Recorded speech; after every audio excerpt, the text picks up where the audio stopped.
نحمدہ ونصلی ونسلم علی رسولہ الکریم اما بعد۔ فقہ حنفی پر اعتراضات کے جوابات کا سلسلہ چل رہا تھا۔ اعتراض نمبر 2 جو مخالفین کی طرف سے ہے وہ یہ ہے کہ احناف کے ہاں اگر کوئی ذمی رعیت اسلامیہ میں آتا ہے، کسی مسلمان عورت سے زنا کرتا ہے یا جناب رسول اللہ صلی اللہ علیہ وسلم کی ذات کو سب و شتم کا نشانہ بناتا ہے تو احناف کے ہاں اس پر کوئی حد نہیں۔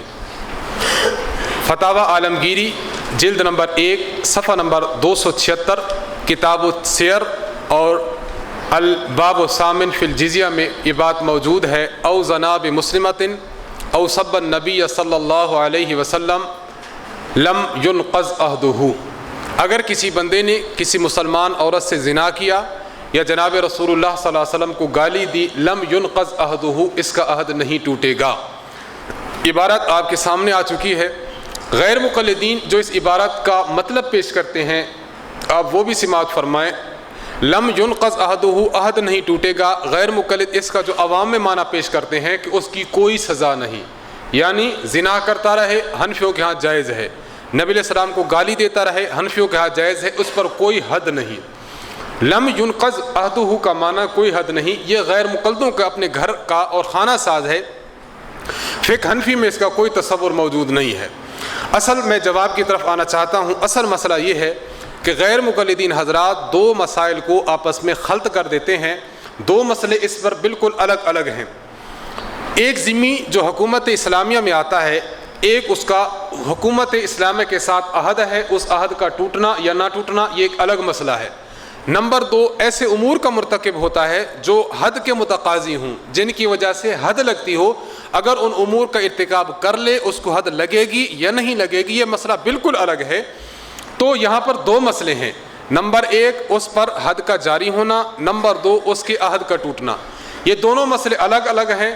جہاں عہد کی بات آئے گی تو وہ مقام عہد میں ہوگا، جہاں بات آئے گی اس پر حد لگنے کی تو وہ کتاب الحدود میں ہوگا۔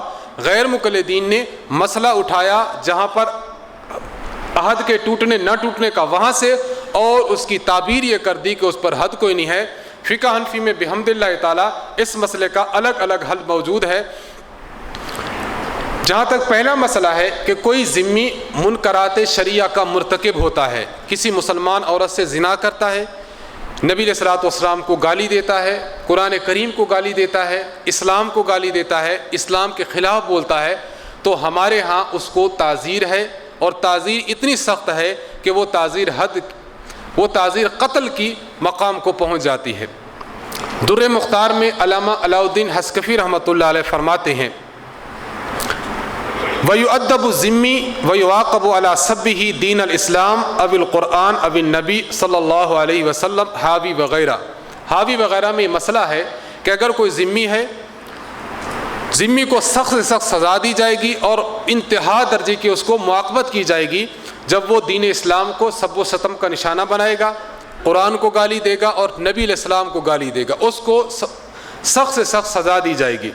علامہ بدر الدین عینی رحمۃ اللہ علیہ متوفی 855 ہجری، آپ فرماتے ہیں واختیاری فی السب ان یقتل، میری جو رائے ہے وہ یہ ہے کہ کوئی بندہ اگر سب کا مرتکب ہوتا ہے اس کو قتل کر دیا جائے گا۔ وتابعہ ابن الحمام، علامہ کمال الدین ابن الحمام متوفی 861 ہجری، آپ فرماتے ہیں آپ کی رائے بھی اس بارے میں یہی ہے۔ قلت، علامہ حسکفی رحمۃ اللہ علیہ لکھتے ہیں وبہ افتیٰ شیخنا الخیر الرملی وہو قول الشافعی، ہمارے شیخ خیر رملی رحمۃ اللہ علیہ اور امام شافعی کا بھی یہی فتویٰ ہے کہ جو بندہ سب نبی کا مرتکب ہوگا ذمی ہو کر اس کو قتل ہے، اس کے علاوہ اس کی کوئی سزا نہیں۔ تو دیکھیں غیر مقلدین نے نقض عہد کی جو تعبیر عدم قتل سے یا عدم سزا سے کی تھی، ہماری کتب میں صراحت کے ساتھ موجود ہے کہ اس کو سخت سزا دی جائے گی، جس کی آخری سٹیج یہ ہے کہ اس کو قتل کیا جائے گا، اور ہمارے جو محققین حضرات ہیں ان کا قول بھی یہی ہے کہ اس کو قتل کیا جائے گا۔ یہ جو قتل کی بات ہمارے حضرات نے کی ہے یہ اس وقت ہے جب اپنے اعلانیہ طور پر نہ کرے، اپنے خاص حلقہ میں کرے، چھپ کر کرے اور بیٹھے بیٹھے گھر میں کرے، علانیہ نہ کرے۔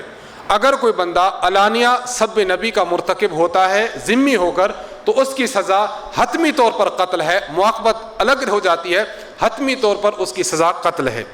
رد المحتار میں علامہ شامی لکھتے ہیں اے اذا لم یعلن، یہ سزا اس وقت ہے، یعنی حد درجہ معاقبت اور انتہائی درجہ قتل اس وقت ہے اذا لم یعلن، جب علانیہ طور پر وہ سب نبی کا مرتکب نہ ہو، فلو اعلن بشتمہ او اعتادہ قتل، اگر اعلانیہ طور پر کرتا ہے یا بار بار کرتا ہے تو قتل کیا جائے گا، ولم امراتن، اگرچہ وہ عورت ہی کیوں نہ ہو، وبہ یفتى اليوم، اور آج کے دن فتویٰ اسی پر ہے کہ ذمی ہو، سب نبی کا مرتکب ہے، گستاخی رسول کا مرتکب ہے، اس کی سزا قتل ہی ہے، اس کے علاوہ سزا نہیں ہے۔ میں ضمناً ایک بات عرض کرتا چلوں، پاکستان کا ایک نام نہاد اسکالر ہے جناب جاوید احمد غامدی صاحب، آپ میں سے بعض حضرات نے نام سنا ہوگا۔ جب ہمارے ہاں ایک مسئلہ چلا تھا، ایک عورت نے، آسیہ نامی عورت نے جب ارتکاب کیا تھا گستاخی رسول کا، تو پھر اس وقت مختلف علماء کی طرف سے رائے آئیں، کتابیں لکھی گئیں۔ جاوید احمد غامدی نے یہ کارنامہ سر انجام دیا کہ اس نے کہا کہ فقہ حنفی میں اگر کوئی ذمی ہو، دولت اسلامیہ میں رہتا ہو، ارتکاب کرتا ہے سب نبی کا، شتم نبی کا، تو اس کی سزا قتل نہیں ہے۔ احناف کا قول یہ ہے۔ انہی دنوں کی بات ہے، استاد مکرم حضرت متکلم اسلام حفظہ اللہ تعالیٰ نے 5 کلپ باقاعدہ طور پر ریکارڈ کروائے کہ گستاخ رسول کی سزا قرآن کریم کی روشنی میں، گستاخ رسول کی سزا حدیث کی روشنی میں، اجماع کی روشنی میں، فقہا کے آراء کے مطابق، اور نمبر 5 کہ فقہ حنفی اس کے بارے میں کیا کہتی ہے۔ فقہ حنفی کا جو قول راجح ہے، آپ نے دیکھ لیا کہ اگر کوئی ذمی ہمارے اس حکومت اسلام میں رہتا ہے اور گستاخی رسول کا مرتکب ہوتا ہے تو فتویٰ ہمارے ہاں یہی ہے کہ اس کو قتل کر دیا جائے گا، اس کے علاوہ اس کا نہیں ہے کہ اس کو سزا نہ دی جائے۔ تو خیر فقہ حنفی جو اشکال تھا کہ اس کی کوئی سزا نہیں، ہمارے ہاں اس کی سزا موجود ہے۔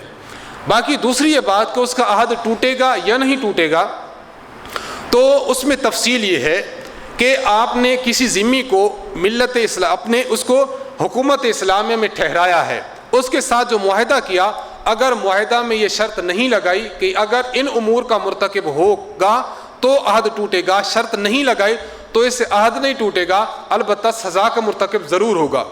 اور اگر آپ نے عہد کرتے ہوئے یہ بات کہہ دی کہ اگر آپ ان امور کے مرتکب ہوئے تو سزا پائیں گے، عہد بھی ٹوٹے گا، اب اس شرط سے عہد ٹوٹ جائے گا۔ در مختار میں علامہ حسکی بھی فرماتے ہیں ھذا ان لم یشترط، یہ اس وقت بات ہے جب اس پر شرط نہ لگائی گئی ہو، اما اذا شرطا انتقض به کما ہوا ظاہر، اگر یہ بات تھی تو پھر اس کو کہہ دیں گے آپ کہ واقعی اب آپ کا عہد بھی ٹوٹ چکا، سزا پانے کے بعد اس کو ملک بدر کر دیا جائے گا۔ اگر سزا چھوٹا درجے کی ہے تو ملک بدر کریں گے، بڑا درجے کی ہے تو پھر اس کو قتل کر دیا جائے گا۔ تو خیر عرض میں یہ کر رہا تھا کہ فقہ حنفی پر یہ اعتراض کہ سب نبی کا مرتکب شخص عہد نہیں ٹوٹتا، کوئی سزا نہیں، یہ بات بالکل غلط ہے۔ عہد ٹوٹنے کا موقف الگ ہے اور سزا کا بات الگ ہے۔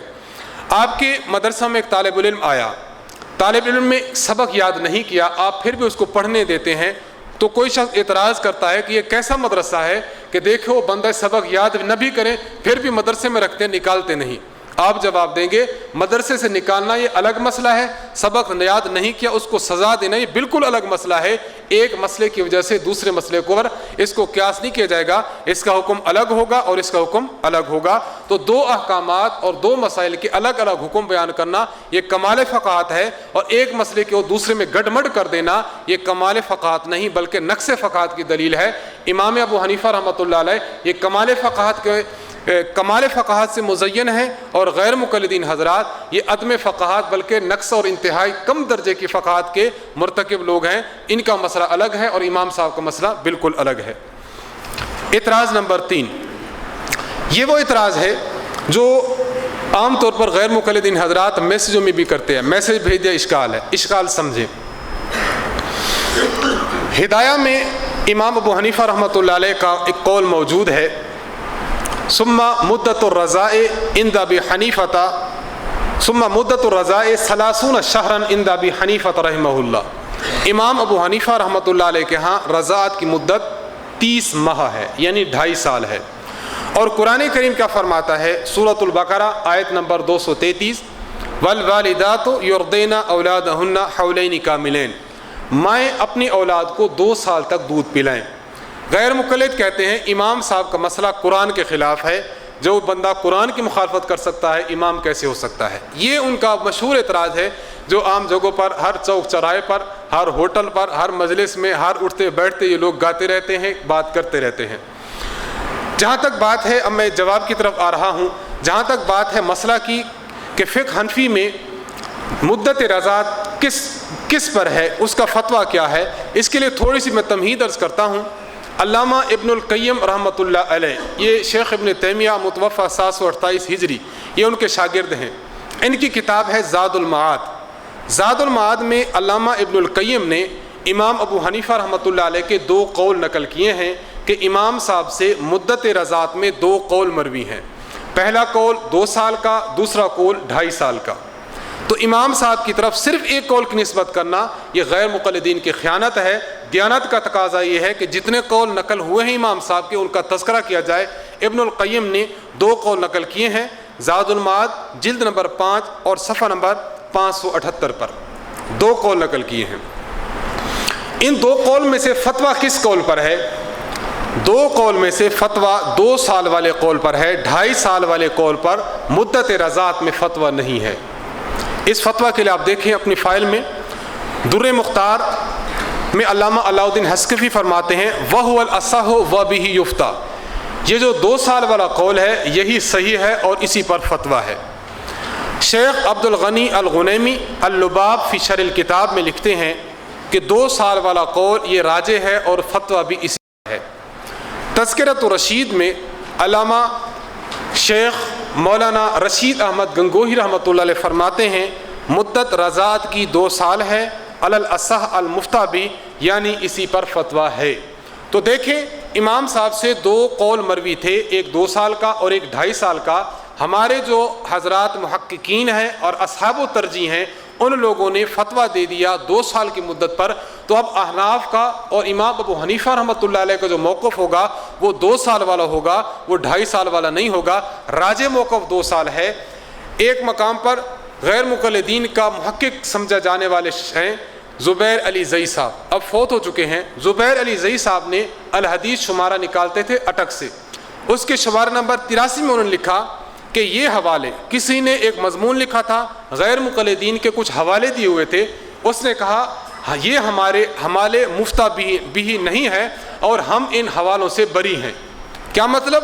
کہنے کا مطلب اس کا یہ تھا کہ غیر مقلدین کے خلاف وہ حوالہ پیش کیا جائے جو غیر مقلد کے ہاں مفتیٰ بھی ہو۔ یہ حوالے جو ہمارے خلاف پیش ہو رہے یہ ہم غیر مقلدوں کے ہاں مفتیٰ بھی نہیں، لہذا ان کو لے کر ہم پر اعتراض نہ کیا جائے۔ اگر آپ کے ہاں غیر مفتیٰ بھی حوالے کو نقل کر کے اعتراض کرنا درست نہیں تو ہم بھی کہتے ہیں امام ابو حنیفہ رحمۃ اللہ علیہ سے جو 2 قول مروی تھے، ہمارے اصحاب فتویٰ نے اس قول پر فتویٰ دیا جو 2 سال والا ہے، نہ کہ اس قول پر دیا جو 2.5 سال والا ہے۔ لہذا غیر مفتیٰ بھی قول کو لے کر ہم پر اعتراض کرنا جس طرح آپ کے ہاں ناجائز ہے ہمارے ہاں بھی ناجائز ہے۔ وہ تیرگی جو میرے نامہ سیاہ میں تھی تمہاری زلف میں پہنچی تو حسن کہلائی۔ آپ پر آتی ہے تو آپ پریشان حال کہتے ہیں، آپ کہتے ہیں کہ ہم ان سے بری ہیں، اور وہی اقوال اٹھا کر آپ احناف پر اعتراض کرتے ہیں اور اپنی بغلیں بجاتے ہیں۔ یہ کہاں کا انصاف ہے؟ یہ تو انصاف کا خون کر دینے کے مترادف ہے۔ تو پہلا جواب ہم یہ دیتے ہیں کہ اصل فتویٰ 2 سال پر ہے، اصل فتویٰ مذہب کا 2.5 سال پر نہیں ہے۔ نمبر 2، غیر مقلدین کا یہ کہنا کہ امام ابو حنیفہ رحمۃ اللہ علیہ کا یہ جو فتویٰ ہے یہ 2.5 سال والے کو ہم اب لے رہے ہیں نا، 2.5 سال والا جو قول ہے یہ قرآن کے خلاف ہے۔ ہم کہتے ہیں 2.5 سال والا قول یہ قرآن کے خلاف نہیں۔ قرآن کریم کو اگر دیکھا جائے اس میں اشارے ملتے ہیں کہ 2.5 سال والا قول بھی اس 2.5 سالہ قول بھی اس کی گنجائش ہے۔ 2.5 سالہ قول قرآن کریم کے مخالف نہیں ہے۔ اسی آیت کو دیکھ لیں، سورۃ البقرہ آیت نمبر 233، والوالدات یرضعن اولادہن حولین کاملین، مائیں اپنے بچوں کو 2 سال مکمل دودھ پلائیں۔ 2 سال مکمل دودھ سے کیا مراد ہے؟ لفظ کاملین اپنے حقیقی معنی میں ہے یا اپنے مجازی معنی میں ہے؟ آپ 11 کے عدد کو کہہ دیتے ہیں تلک عشرۃ کاملہ، حالانکہ وہ 10 نہیں وہ تو 11 ہے، لیکن محاورات میں کہہ دیا جاتا ہے۔ آپ کے پاس 9 چیزیں تھی، آپ کہتے ہیں تلک عشرۃ کاملہ، محاورات عرب میں اس کو 10 سے تعبیر کر دیا جاتا ہے۔ تو بعض دفعہ کمال توفیقی ہوتا ہے، بعض مرتبہ کمال حقیقی، اور بعض دفعہ کمال تقریبی ہوتا ہے۔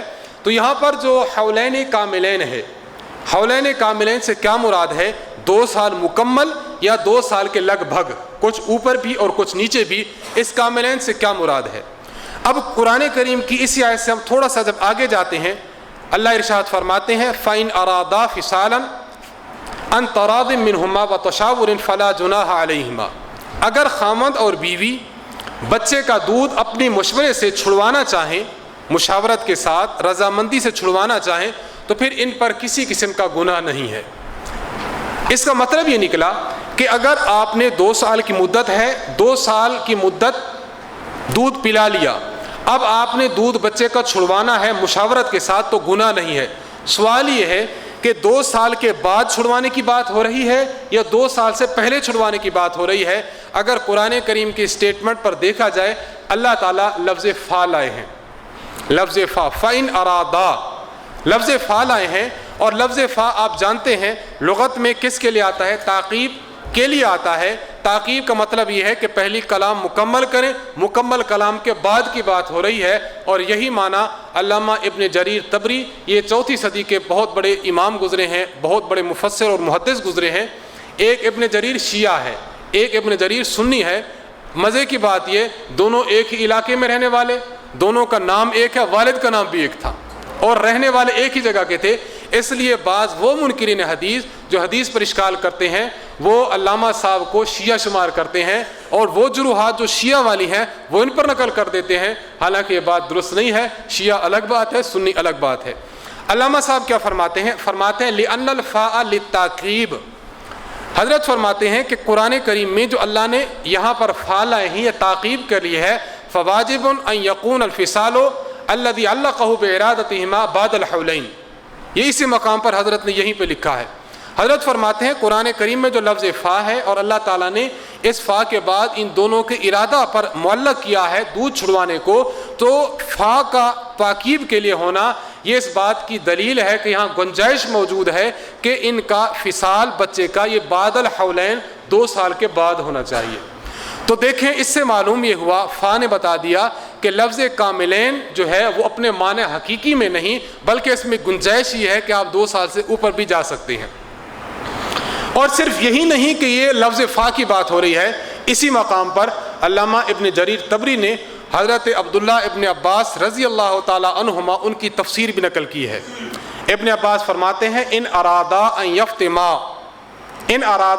یفتماہ بعد الحولین قبل الحولین و بعدہ، حضرت فرماتے ہیں اس آیت کا مطلب یہ ہے، اللہ نے فرمایا اگر وہ دودھ چھڑوانا چاہیں، حضرت فرمانا چاہیں ان یفتماہ قبل الحولین، چھڑوانا چاہیں 2 سال سے قبل، و بعد الحولین یا 2 سال کے بعد۔ اس سے معلوم یہ ہو گیا کہ یہ آیت 2 سال کامل ایگزیکٹ ہونے میں نص صریح نہیں ہے، بلکہ فا بھی بتا رہا اور مفسر کے کلام بھی، اور خود حضرت عبداللہ ابن عباس بتا رہے کہ نہیں، اس میں گنجائش موجود ہے، یہ 2 سال سے بڑھ بھی سکتا ہے۔ ایک بات تو یہ سمجھے۔ دوسری بات یہ سمجھے، 2 سال سے جب بڑھ سکتا ہے، سوال یہ ہے کہ پھر کتنا بڑھ سکتا ہے۔ سورۃ الاحقاف آیت نمبر 15 اللہ تبارک و تعالیٰ فرماتے ہیں وَحَمْلُهُ وَفِصَالُهُ 30 شَهْرًا۔ اس آیت میں یہ آیت ہمیں بتائے گی کہ اگر بڑھ سکتا ہے تو کتنا بڑھ سکتا ہے۔ وَحَمْلُهُ وَفِصَالُهُ 30 شَهْرًا، اس بچے کا حمل یعنی اٹھانا اور اس کا دودھ چھڑانا یہ کتنا ہے؟ 30 ماہ ہے۔ یہ تھوڑا سا دقت آمیز ممکن ہے ہو، لیکن اگر آپ توجہ فرمائیں گے تو انشاءاللہ دقت محسوس نہ ہوگی۔ وَحَمْلُهُ وَفِصَالُهُ 30 شَهْرًا، اس بچے کا حمل اور اس بچے کا دودھ چھڑانا یہ 30 ماہ ہے۔ حمل سے کیا مراد ہے؟ حمل میں 2 احتمال ہیں۔ حمل سے مراد پیٹ کا حمل بھی ہو سکتا ہے، حمل سے مراد گود کا حمل بھی ہو سکتا ہے۔ پیٹ کا حمل بھی ہو سکتا ہے، گود کا حمل بھی ہو سکتا ہے۔ پیٹ کا حمل اگر مراد لیا جائے تو مطلب یہ ہوگا بچے کو پیٹ میں رکھنا وفصالہ، اور اس کا دودھ چھڑانا، اس کی کل مدت 30 ماہ ہے۔ اگر بچہ ماں کے پیٹ میں 6 ماہ رہا، جو کم از کم مدت ہے، تو دودھ چھڑانے کی مدت کتنی ہوگی؟ 2 سال۔ اگر بچہ ماں کے پیٹ میں رہا 9 ماہ تو دودھ کی مدت ہوگی 21 ماہ۔ اگر بچہ ماں کے پیٹ میں رہا 12 ماہ تو دودھ چھڑانے کی مدت ہوگی 18 ماہ۔ تو اس وجہ سے علماء محققین نے کہا کہ کم از کم جو بچہ ماں کے پیٹ میں رہ سکتا ہے اس کی مدت کم از کم 6 ماہ ہے، لہذا اس آیت میں اگر حمل سے مراد پیٹ والا حمل لیا جائے تو پھر دودھ چھڑانے کی مدت ہوگی 2 سال اور حمل کی کم از کم مدت اقل مدت ہوگی 6 ماہ۔ نمبر 2، اگر دوسرا احتمال لیا جائے کہ حمل سے مراد پیٹ والا حمل نہ ہو بلکہ حمل سے مراد آپ گود میں رکھنے والا حمل مراد لیں تو اب کیا ہوگا؟ اور گود میں اگر حمل کا معنی مراد لیا جائے تو قرآن کریم کی دوسری آیات سے بھی ثابت ہے کہ حمل کا معنی گود میں لینا بھی ہو سکتا ہے۔ اب دیکھیں حضرت مریم نے جب عیسیٰ علیہ السلام کو لائیں تو کیا قرآن مجید فرماتا ہے فَأَتَتْ بِهِ قَوْمَهَا تَحْمِلُهُ، آپ کی والدہ آپ کو لے کر آئی اپنی قوم کے پاس، تحملہ، اس کو حمل کیا ہوا تھا۔ کہاں حمل کیا تھا؟ پیٹ میں یا گود میں؟ گود میں۔ معلوم ہوا لفظ حمل میں اشارہ موجود ہے کہ باہر والا حمل بھی مراد ہو سکتا ہے۔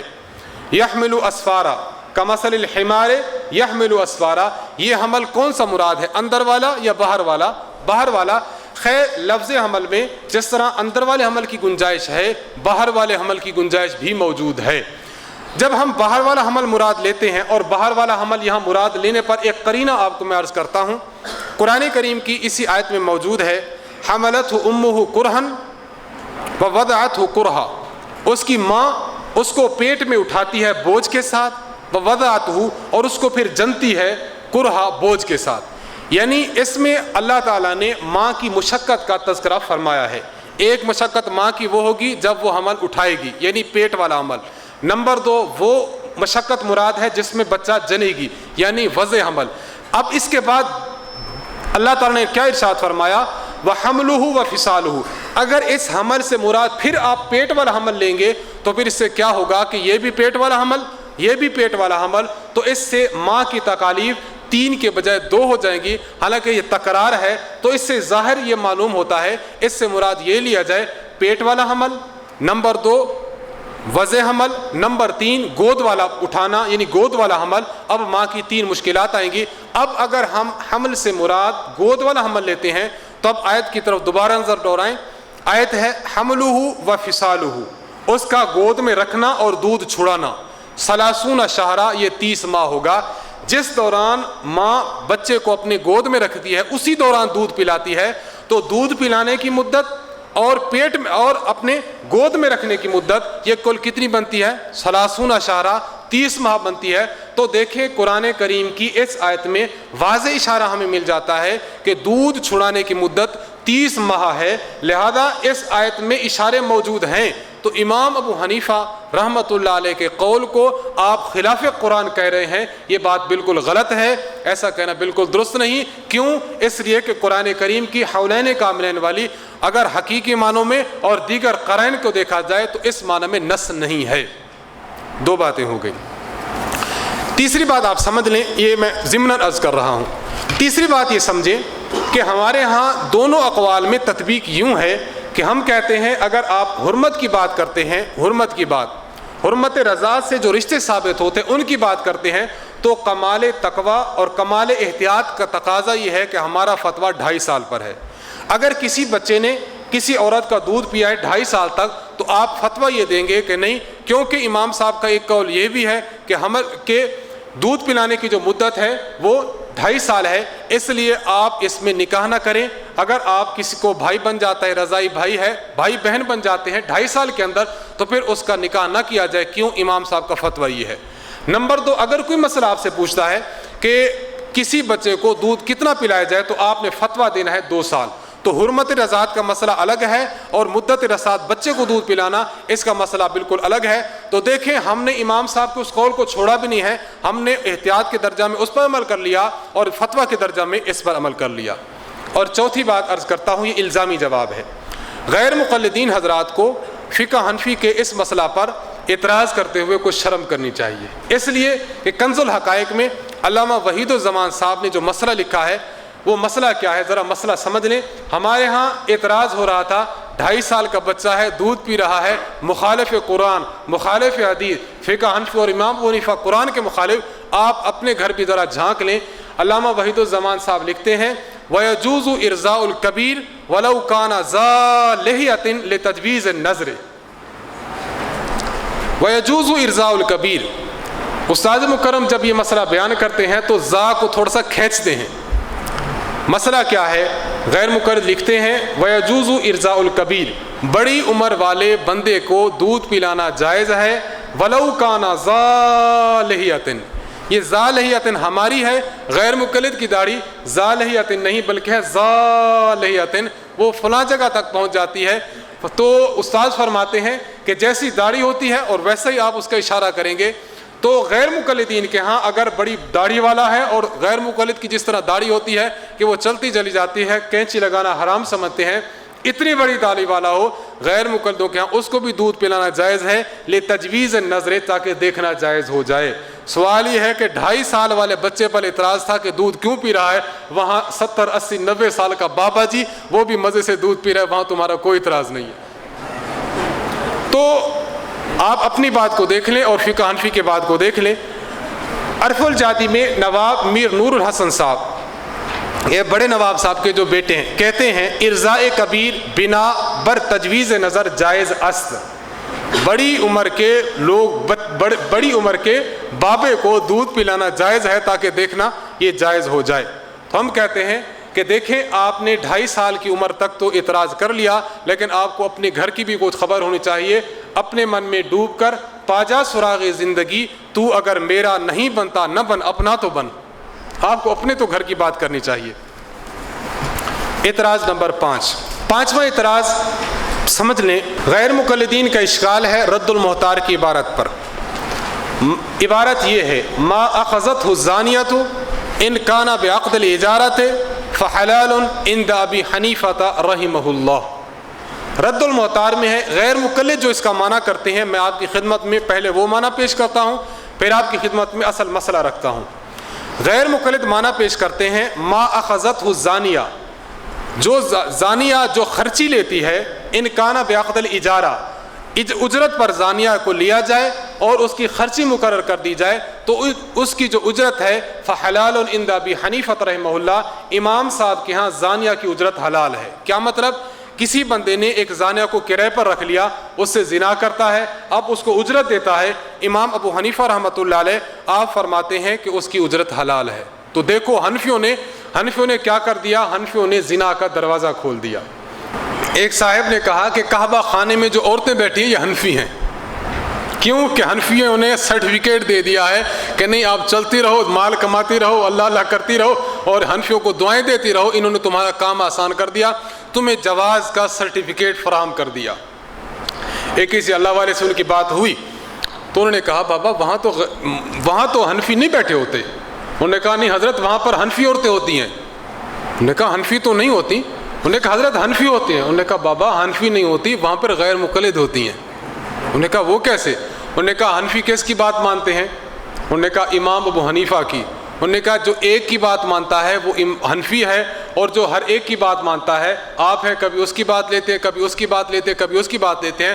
آپ چلے جائیں وہاں سے جا کے پوچھ لیں وہ ایک کی ہو کے رہتی ہیں یا سب کی ہو کے رہتی ہیں. ایک کی ہو کر رہے گی تو حنفی ہے, سب کی ہو کر رہے گی تو غیر مقلدین ہے. اب اس کے پاس کوئی جواب نہیں تھا. غیر مقلدین کا اعتراض ہی ہے کہ حنفیت نے زنا کو سرٹیفکیٹ دے دیا ہے, لہذا اب زنا اجارے پر کر لیا جائے تو پھر اس پر کوئی حرج نہیں ہے. اس کی خرچی, اس کا کرایہ اور اس کی اجرت امام صاحب کے ہاں حلال ہے. ہم اصل مسئلہ آپ کی خدمت میں پیش کرتے ہیں. اصل مسئلہ کے بعد یہ جو مسئلہ ہے اس کو پیش کرتے ہیں. اجارہ, کسی چیز کو کرائے پر لینا, کسی چیز کو اجرت پر لینا. اجارہ کی 3 قسمیں ہیں. ایک ہے اجارہ صحیحہ, ایک ہے اجارہ فاسدہ, ایک ہے اجارہ باطلہ. اجارہ صحیحہ یہ ہے کہ آپ نے کام پر کوئی چیز لی, جس کام کے لیے وہ چیز لی جا رہی ہے وہ کام فی نفس ہی جائز ہو, اور اس کے ساتھ کوئی ایسی شرط جو صحیح ہو, شرط جو فاسد ہو, شرط جو صحیح ہو فی نفس ہی, شرط جو مباح ہو, شرط جو حرام ہو, ایسی شرط بھی کوئی نہ لگی ہو. آپ نے عقد کیا, جس کام پر عقد کیا وہ کام صحیح, اور شرط زائد جیسی بھی شرط ہو آپ نے اس کے ساتھ نہیں لگائی, اسے کہتے ہیں اجارہ صحیحہ.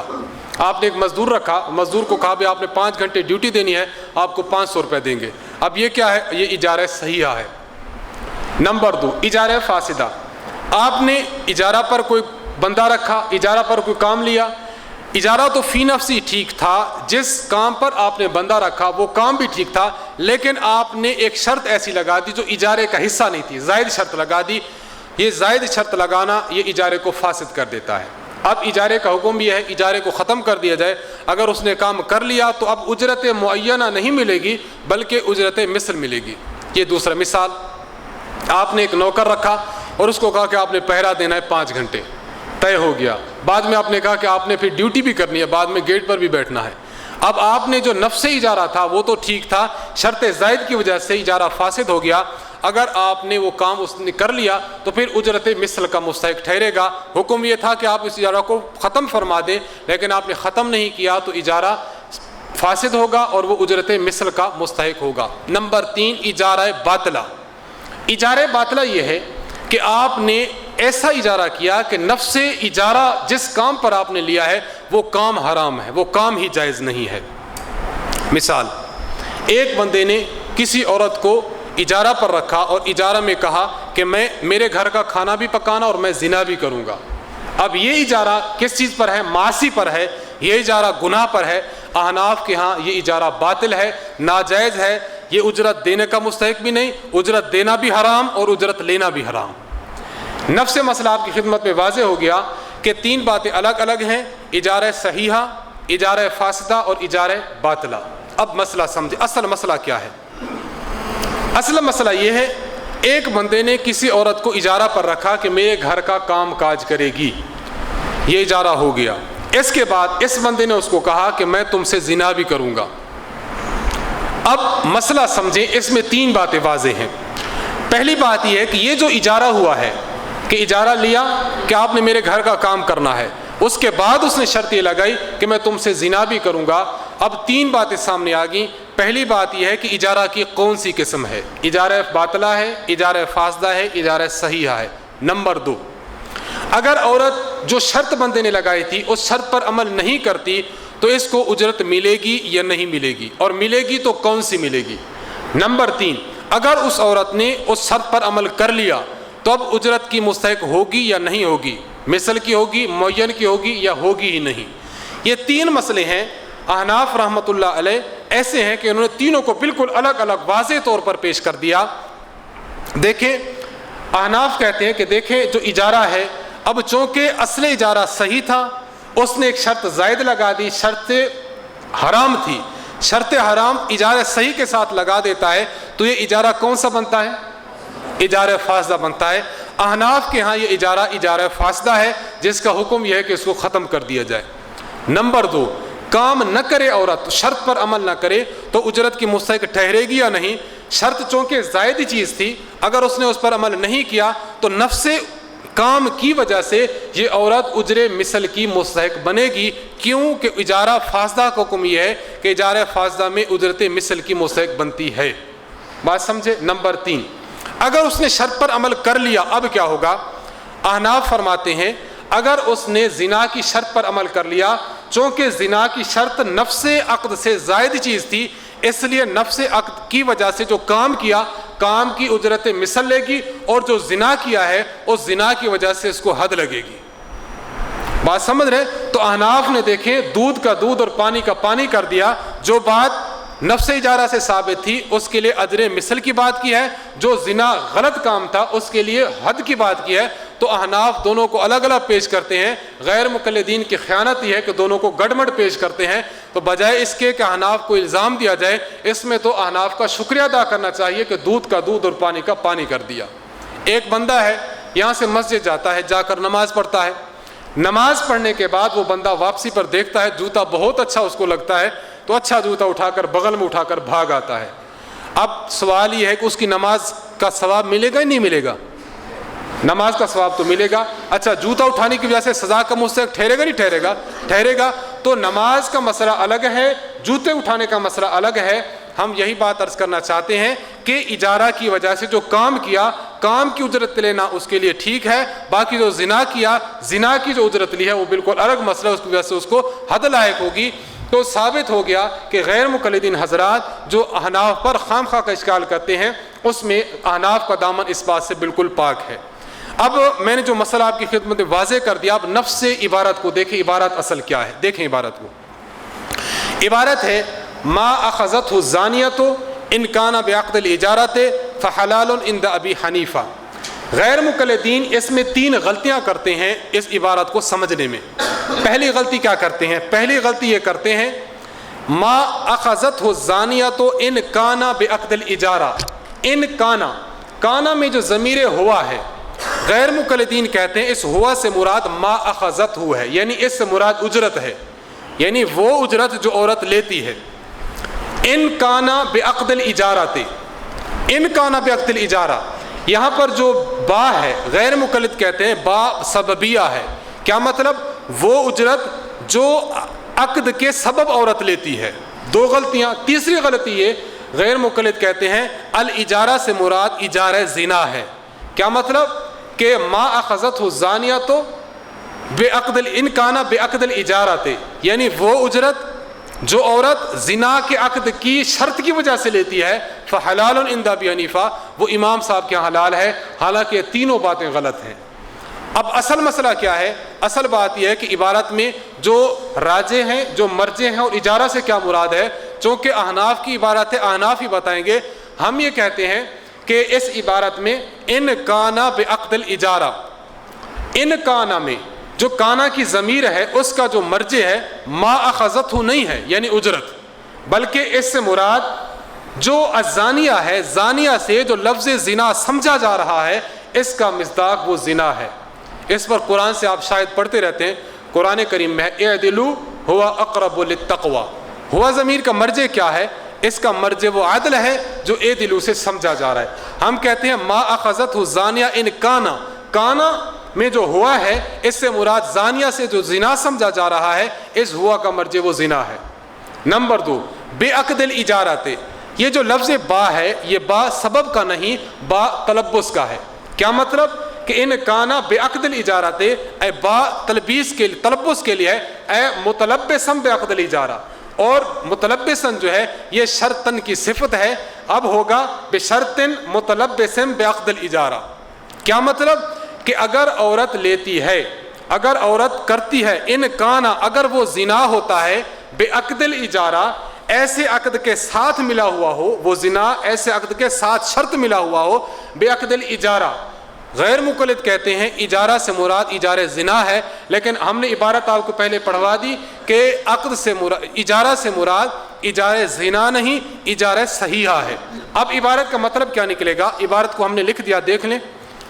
ما اخذته اے اجر المثل الذي اخذته الزانیہ ان کانا اے الزنا، کیونکہ وہ زانیہ سے سمجھا جا رہا، اے الزنا شرطم متلبسم بعقد الاجارۃ، اجارہ سے مراد اے الصحیحہ، یعنی اگر زنا ایسا ہو کہ وہ اجارہ صحیحہ کے ساتھ ایک اضافی شرط لگا دی جائے، فہو ما اخذت فہو اے ما اخذته حلال عند ابی حنیفہ، اب جو اجرت ہے عورت کی، یہ اجرت حلال ہے امام ابو حنیفہ رحمۃ اللہ علیہ کے نزدیک۔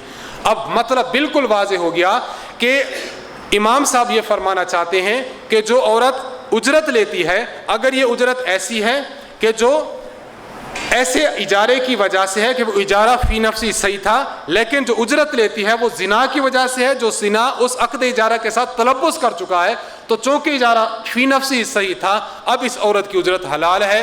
تو دیکھیں امام ابو حنیفہ رحمۃ اللہ علیہ کا مسئلہ بالکل واضح تھا، غیر مقلدین نے خامخواہ اشکال کر دیا۔ ایک فائدہ سمجھ لیں، فائدہ یہ عام مسئلہ ختم ہو گیا، اس سے الگ فائدہ ہے۔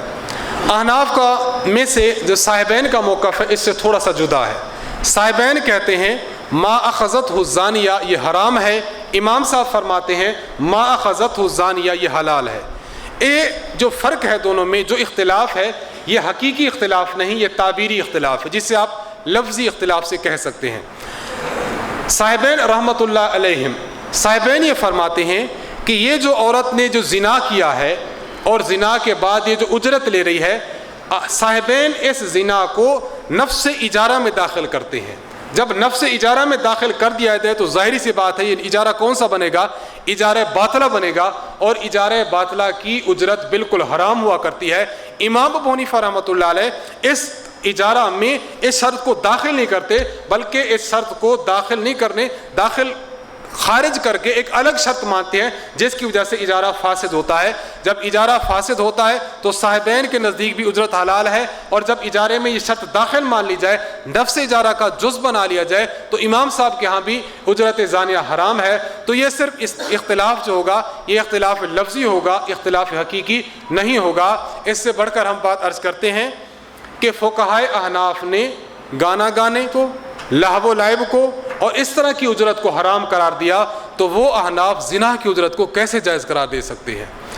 الہدایہ باب الاجارۃ الفاسدہ کے تحت موجود ہے، ولا یجوز استئجار علی الغناء، گانا گانے کے آلات پر اجرت جائز نہیں، والنوح، نوحہ کرنے پر جائز نہیں، وقضا سائر الملاہی، اسی طرح جو دیگر لہو و لعب کے کام ہیں اس پر بھی اجرت جائز نہیں، لأنہ استئجار علی المعصیۃ والمعصیۃ لا تستحق العجرہ لا تستحق بالعقد، معصیت کے کام ہیں اور معصیت جو ہے اس میں عقد وغیرہ نہیں ہوا کرتا۔ تو دیکھیں احناف حضرات ان کاموں پر بھی اجرت کو گناہ سمجھتے ہیں، تو زنا کی اجرت کو کیسے جائز قرار دیں گے؟ اعتراض نمبر 7، یہ آگے تھوڑا سا چلیں، اعتراض نمبر 7۔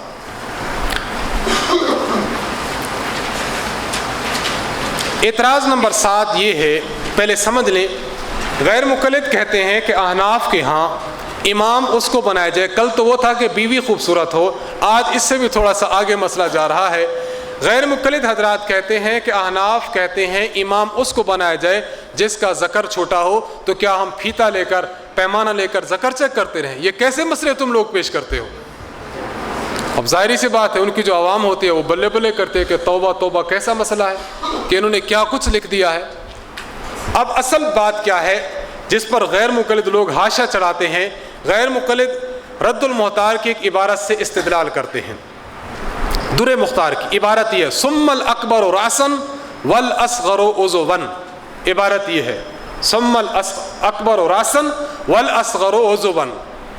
غیر مقلدین کا استدلال یہ ہے، ایک عبد العزیز نورستانی ہے غیر مقلد، اس نے کہا کہ دیکھیں یہاں پر ثم الاکبر راسن سے مراد سر ہے، والاصغر عضوا، عضو سے مراد ذکر ہے۔ دلیل یہ ہے کہ عضو واحد ہے، واحد کا صیغہ ہے، اور پورے جسم میں جو واحد ہے وہ ایک ہی چیز ہوا کرتی ہے، اور چیز ایک نہیں ہوتی، لہذا اس سے مراد وہی ہے۔ یہ لوگوں کی دلیل ہے۔ دلیل آپ نے سمجھ لی، المبنی للفاعل اس کی کتاب ہے، اس میں اس نے کہا ہے کہ چونکہ لفظ عضو یہ واحد ہے اور پورے جسم میں واحد وہی ہوا کرتا ہے، لہٰذا اس سے مراد وہ ہے۔ تو آپ لوگ کیسا مسئلہ پیش کرتے ہیں؟ ہم 2 جواب اس کے دیتے ہیں، 2 جواب۔ ہم کہتے ہیں کہ دیکھیں اللہ کے بندے، آپ کو کیا پڑی، آپ کہاں جا کر پہنچ گئے، ہماری وہ مراد ہی نہیں تھی، لیکن آپ کا چونکہ کام ان چیزوں سے چلتے ہیں آپ وہاں پہنچ جاتے ہیں۔ اب اصل مسئلہ کیا ہے ہم یہ دیکھتے ہیں، ثم الاکبر راسا والاصغر عضوا، یہاں عضو سے مراد کیا ہے؟ اصل مسئلہ یہ ہے امام کس کو بنایا جائے؟ حنفی لوگ کہتے ہیں کہ امام اس کو بنایا جائے جو معتدل المزاج ہو، معتدل الخصال ہو، معتدل الصفات ہو۔ اعتدال والا آدمی کون ہوتا ہے؟ آج کی حکمت بھی اس بات کا تقاضا کرتی ہے، معتدل المزاج بندہ وہ ہوگا جس کا سر بڑا ہوگا اور باقی اعضاء چھوٹے ہوں، باقی اعضاء سر کی بنسبت چھوٹے ہوں، وہ شخص کیا ہوگا؟ وہ شخص معتدل المزاج ہوگا۔ اور یہ جو قدم ہے، عام طور پر جس بندے کے قدم چھوٹے ہوتے ہیں وہ زیادہ اعتدال والا ہوتا ہے۔ پنجابی کا ہمارا محاورہ ہے، سر وڈے سرداراں دے، پیر وڈے گماراں دے۔ جس کا سر بڑا ہوتا ہے سردار ہوتا ہے، اور جس کے پاؤں لمبے لمبے ہوتے ہیں وہ گمار ہوتا ہے۔ یہ ہمارا پنجابی کا محاورہ ہے، اور عام طور پر ہوتا بھی ایسے ہے، سر بڑا ہو۔ تو ہمارے حضرات یہ کہنا چاہتے ہیں ثم الاکبر راسن، کہ امام ایسا ہو سر بڑا ہو، والاصغر عضوا، باقی اعضاء سر کی بنسبت چھوٹے ہوں۔ تو ہم کہنا یہ چاہتے ہیں کہ امام وہ ہونا چاہیے جو معتدل مزاج ہو، امام گرم جوش ہو، امام بہت ہی کرخت قسم کا آدمی ہو۔ تو آپ بتائیں کہ پھر آپ جمعہ بھی ہوگا تو ایک ہی صف ہوگی، باقی ہوں گے کیونکہ امام صاحب سخت ہے ہمارا۔ تو ہمارے حنفی تو یہ چاہتے ہیں کہ امام آپ کا ایسا ہو جس میں اعتدال ہو، اپنی جماعت کو سنبھال سکتا ہو، ایسا نہ ہو کہ ایک جو ہے وہ غصہ ہو اور پورے کے پورے مقتدی بھاگ جائیں۔ تو خیر ہم یہ کہتے ہیں پہلی بات تو یہ سمجھیں یہی وجہ ہے نزول الابرار میں علامہ وحید الزمان نے اسی طرز کی عبارت لکھی، اس نے کہا ثم الاکبر راسن والاصغر قدمن، کہ امام ایسا ہو جس کا سر بڑا ہو اور قدم جس کے چھوٹے ہوں۔ تو دیکھیں عضون سے مراد آپ کے لوگ بھی لے رہے قدم ہے، اس سے مراد وہ چیز نہیں ہے جو آپ کے دل و دماغ میں گھسی ہوئی ہے۔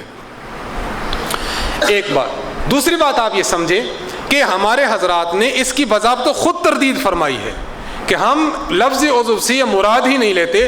جب ہم خود تردید کرتے ہیں تو ہمارے بارے میں یہ کہنا کہ ان کے ہاں یہ بات مراد ہے تو یہ تو کسی دوسرے کے ذمہ سر تھوپنے والی بات ہے، سر تھوپنے والی بات ہے۔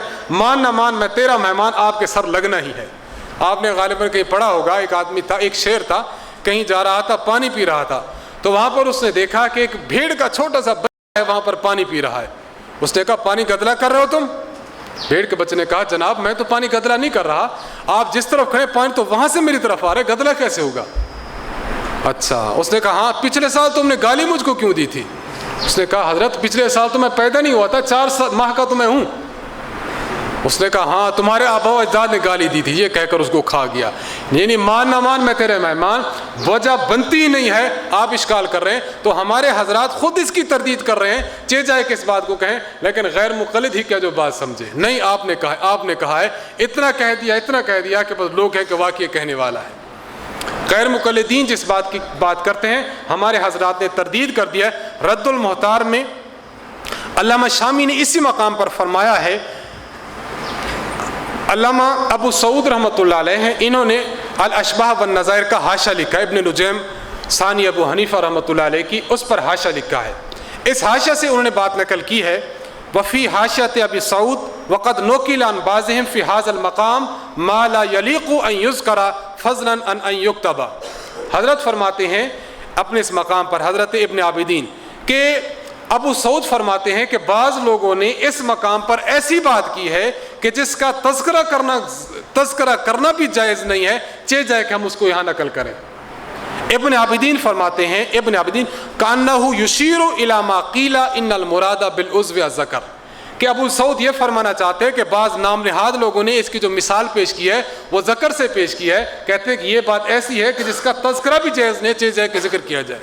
تو ہمارے لوگ تو خود اس کی تردید کر رہے ہیں، آپ ہم پر تھوپ رہے ہیں۔ ابن عابدین شامی رحمۃ اللہ علیہ، آپ نے کنز الدقائق علامہ نصفی کے اس کا حاشیہ لکھا ہے منحۃ الخالق، اس کے حاشیے میں آپ یہی بات لکھتے ہیں، وقد قیل فی تفسیرہ بما لا ينبغی ان یذکر، کہ اس کی تفسیر میں جو کہنے والوں نے کہہ گزرے ہیں ایسی بات کہہ ڈالی ہے جس کا جائز ہی نہیں کہ ہم اس کا تذکرہ کریں، تو اس نے تذکرہ کیا ہی نہیں ہے۔ تو ہمارے حضرات تو خود اس کی تردید کے در پہ ہیں، آپ خام خواہ وہ بات اٹھا کر ہم پر تھوپنا چاہتے ہیں۔ ہمارا مطلب صرف یہ تھا کہ اس سے مراد کیا ہے کہ امام ایسا ہو جو معتدل المزاج ہو۔ نمبر 2، باقی جو عبدالعزیز نورستانی صاحب نے دلیل دی تھی کہ عضون یہ لفظ واحد ہے اور پورے جسم میں واحد وہی چیز ہے، لہٰذا اس سے مراد وہ ہے، ہم کہتے ہیں کہ حضرت آپ کم از کم پورے اپنے جسم کا تو آپ اپنے پورے جسم کا بایو ڈیٹا تو دیکھیں نا، آپ کی نگاہ صرف اسی پر جاتی ہے، آپ پورا جسم تو دیکھیں۔ انسان کے ناک ایک ہے یا 2 ہے؟ ایک ہے۔ انسان کی زبان ایک ہے یا 2 ہے؟ ایک ہے۔ تو دیکھیں جسم کے ظاہری اعضاء میں تو کئی چیزیں ایسی ہیں جو آپ کو ایک ایک نظر آتی ہے، لیکن کیا ہے جہاں پر سرور ہوتا ہے جسم آپ کا اور دماغ آپ کا وہیں جاتا ہے۔ ایک بات۔ دوسری بات یہ ہے کہ یہاں پر اعضاء کا لفظ ہمارے احناف نہیں لائے، اعضاء کا لفظ لکھ دیتے، عضو کا لفظ لائے۔ اس کی ہم دلیل احادیث پاک سے دیتے ہیں۔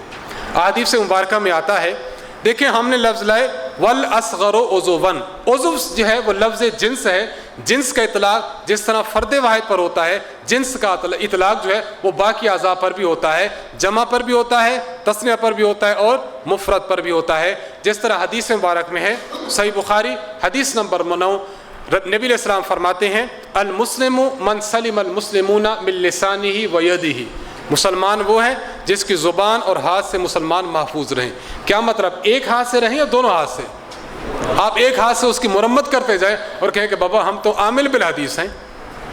اسی طرح صحیح مسلم حدیث نمبر 49، حدیث مبارک میں من رأى منکم منکرا فلیغیرہ بیدہ، جو بندہ تم میں سے کسی عیاناً برائی کو دیکھے اگر طاقت ہے تو اس کو ہاتھ سے روک دے۔ ہاتھ سے کیا مراد ہے؟ ایک ہاتھ سے روک دے یا دونوں ہاتھوں سے مراد ہے؟ تو اس سے دونوں ہاتھ مراد ہیں۔ تو لفظ جنس جب بولا جاتا ہے تو اس سے تمام اعضاء مراد لیا جانا، یہ تو خود احادیث مبارک میں معجم کبیر طبرانی میں حدیث نمبر 1012 اللہ کے نبی ارشاد فرماتے ہیں وَجُعِلَتْ قُرَّةُ عَيْنِي فِي الصَّلَاةِ، نماز میری آنکھوں کی ٹھنڈک ہے۔ قرۃ عینیہ فرمایا یا قرۃ عینی فرمایا؟ حضور کی ایک آنکھ کی ٹھنڈک تھی یا دونوں آنکھوں کی؟ تو دیکھیں لفظ واحد بولا ہے لیکن مراد اس سے کیا ہے؟ جمع ہے۔ ہم بھی غیر مقلدین حضرات سے کہنا چاہتے ہیں کہ حضرات گرامی اگر آپ کو لغت نہیں آتی تو کم از کم آپ احادیث پر عامل ہونے کے دعوے دار ہیں، آپ حدیث پر عمل کی بات کرتے ہیں، آپ احادیث مبارکہ کو تو دیکھ لیں۔ ایک بات یہ تو جواب ایسا تھا کہ ہم نے جواب دیا۔ اگر بالفرض غیر مقلدین حضرات کی بات کو دیکھا جائے، یہ جواب ہوگا علی سبیل التنزل۔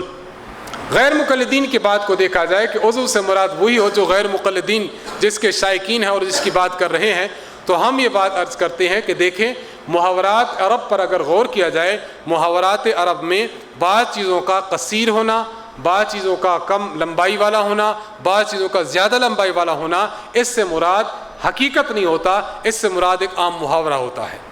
صحیح مسلم جلد نمبر 2 صفحہ نمبر 291 میں حدیث مبارک موجود ہے۔ جناب رسول اللہ صلی اللہ علیہ وسلم سے آپ کی ازواج مطہرات نے پوچھا یا رسول اللہ آپ کی وفات کے بعد کون سی ایسی آپ کی زوجہ ہوگی جو آپ کو آ کر ملے گی؟ آپ علیہ السلام نے ارشاد فرمایا اسرعکن بی لحاقا اطولکن یدن، تم میں سے مجھ سے وہ عورت آ کر پہلے ملے گی جس کے ہاتھ لمبے ہوں۔ ہاتھ لمبے ہونے سے کیا مراد ہے؟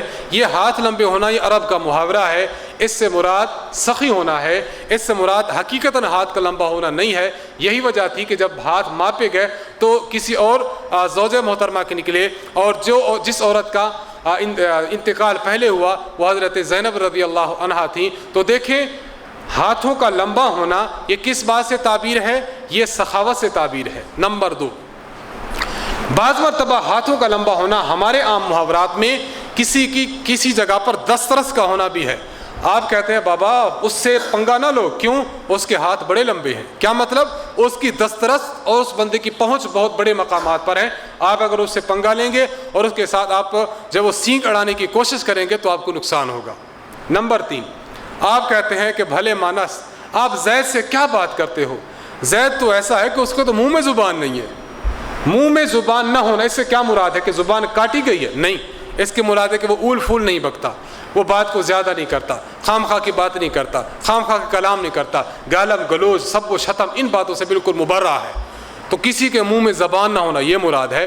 اب ہم اپنے جواب کی طرف آتے ہیں۔ اگر اس سے مراد ذکر ہی ہو تو غیر مقلد کہتے ہیں ثم الاصغر راسا والاصغر عضوا، اس کا مطلب یہ ہوگا کہ ہمارے فقہا کہنا چاہتے ہیں اس سے مراد وہ شخص ہو جو عفیف اور پاک دامن ہو۔ اس سے مراد اطول و ذکر کا مد مقابل پھر لیا جائے گا، یعنی اصغر و عضوا یعنی اصغر و ذکر ہی مراد لیا جائے تو ہم کہیں گے اس سے مراد کیا ہوگا؟ اس سے مراد ہوگا وہ پاک دامن ہو، عورتوں کے پیچھے پھرنے والا نہ ہو۔ اور پاک دامن ہونا اور عفیف اور صالح ہونا یہ اچھے امام کی علامت ہے، احقیت امامت کی علامت ہے۔ ہم غیر مقلدین سے کہتے ہیں چلو اگر ہمارے اس مسئلہ پر جس کی وضاحت ہم نے کر دی اشکال آتا ہے، آپ ایک حدیث پڑھ دو۔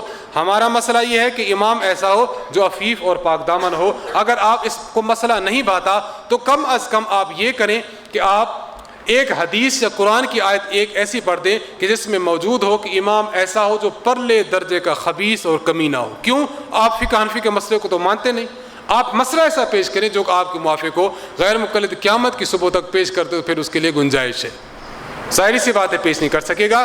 اور میں آپ کی خدمت میں آخری بات عرض کر کے اپنی بات ختم کرتا ہوں کہ ہمارے ہاں غیر مقلدین حضرات اشکالات کرتے ہیں ہمارے فقہ پر، کبھی بہتی زیور لے کر بیٹھ جائیں گے، کبھی تعلیم الاسلام لے کر بیٹھ جائیں گے، کبھی در مختار کا کوئی حوالہ لے کر آ جائیں گے، کبھی فتاوی عالمگیری کی بات لے کر آ جائیں گے اپنے آپ پر جو ہے وہ بات کرنے کے لیے اور آپ پر اعتراضات کرنے کے لیے۔ سب سے پہلے آپ حضرات نے ان کو کہنا ہے اگر آپ نے ہمارے اس مسئلہ پر اشکال کیا کہ یہ مسئلہ ایسا ہے، وضاحت ہم کرتے ہیں، اگر وضاحت کو آپ نہیں مانتے تو کم از کم قرآن کریم کی ایک آیت یا حدیث مبارک آپ ایک ایسی پڑھ دیں جس میں یہ موجود ہو، مسئلے کا حل موجود ہو. اگر آپ کے پاس ہے تو دے دیں، میں فقہ حنفی کے مسئلے کو ایک طرف رکھ دیتا ہوں. ظاہری سی بات ہے اگر ایسا بات ہے تو آپ لے کر آئیں، اور ظاہری سی بات ہے کہ ان کے پاس اس کا حل موجود نہیں ہوگا. ایک بات. دوسری بات، ان سے گفتگو کرتے وقت اگر وہ آپ پر اشکالات کرتے ہیں تو آپ ان اشکالات کو یا ان سوالات کو ان کے سامنے پیش کریں کہ جن سوالات کا حل صراحتاً نہ قرآن میں موجود ہے، صراحتاً نہ حدیث میں موجود ہے.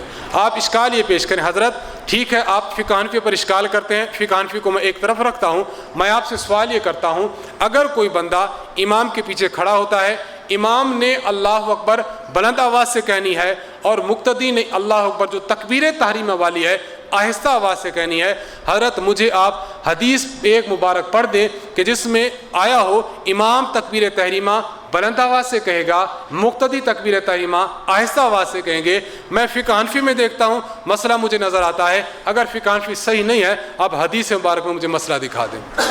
آپ کو غیر مقلد صریح حدیث تکبیر تحریمہ کی صراحت کے ساتھ نہیں دکھا سکے گا. آپ کے حضرت فقہ حنفی والوں سے میں نے پوچھا کہ ایک بندہ ہے فوت ہو رہا ہے، اس کی جان جو ہے وہ لب پر موجود ہے، اب ڈاکٹر صاحب کہتے ہیں کہ اس کو خون لگے گا. حضرت اگر خون، میں ان سے پوچھتا ہوں حنفیوں سے، وہ کہتے ہیں جائز ہے لگوا لو. اگر خون لگوانا جائز ہے تب بھی حدیث دے دیں، اگر خون لگوانا ناجائز ہے ہمیں تب بھی حدیث دے دیں. آپ بتائیے حدیث پیش کر سکے گا؟ ہرگز نہیں. حضرت میں آپ سے ایک سوال کرنا چاہتا ہوں، سوال یہ ہے کہ ایک بندہ ایسا ہے جو ایسی پکچر بنواتا ہے، ایک ہے نا پرنٹ پکچر، ایک ہے ڈیجیٹل پکچر جو ہمارے کیمرے کی پکچر ہے. ایک بندہ کیمرے کی پکچر بنواتا ہے، کیمرے کی پکچر بنوانا جائز ہے تب بھی حدیث پیش کر دیں، ناجائز ہے تب بھی حدیث پیش کر دیں. آپ ان سے سوال یہ کریں، حضرت میرا ایک سوال یہ ہے، جب ہم امام کے ساتھ جاتے ہیں، امام کے ساتھ ہم نے رکوع کیا اور رکوع کرتے ہوئے سبحان ربی العظیم کی بجائے میں نے 10 مرتبہ سبحان ربی الاعلیٰ کہہ دیا، اب میری نماز ہو جائے گی تب بھی حدیث دے دیں، میری نماز نہیں ہوگی تب بھی حدیث دے دیں.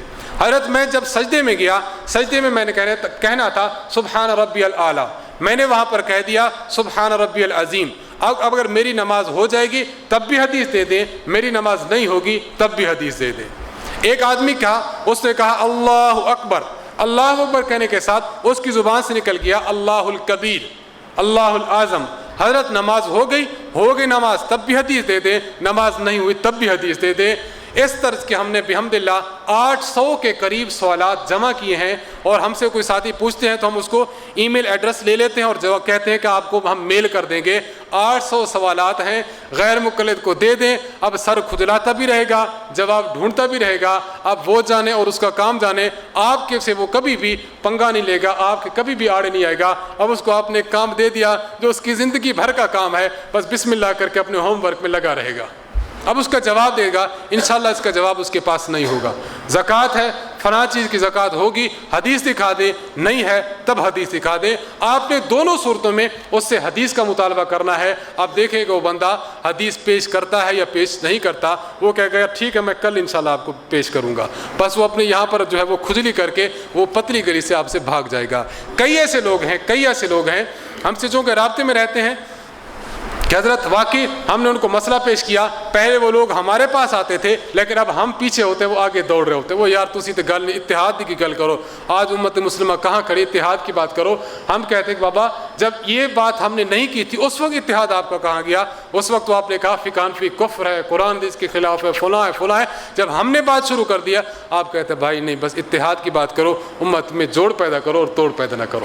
ہم جو ہے وہ تبلیغی جماعت والے ہیں، استاد مکرم فرماتے ہیں ہم تبلیغ والے ہیں، تبلیغ والے جوڑ کی بات ہی کرتے ہیں، ہم کبھی بھی توڑ کی بات نہیں کرتے. تو جوڑ کیا ہے؟ ٹھیک ہے حدیثیں جمع کریں، آپ حدیثیں پیش کریں، حدیثوں پر عمل کر لیتے ہیں. ہم تو فقہ کو ایک طرف چلو رکھ دیتے ہیں آپ کے کہنے پر، حدیثیں آپ پیش کر دیں، فقہ پر عمل کی بجائے ہم حدیث پر عمل کرنا شروع کر دیں گے. قیامت کی صبح ہو جائے گی، غیر منصوص مسائل کا غیر مقلد حدیث اور قرآن سے صراحتاً حل پیش نہیں کر سکے گا انشاءاللہ. وآخر دعوانا ان الحمد للہ رب العالمین.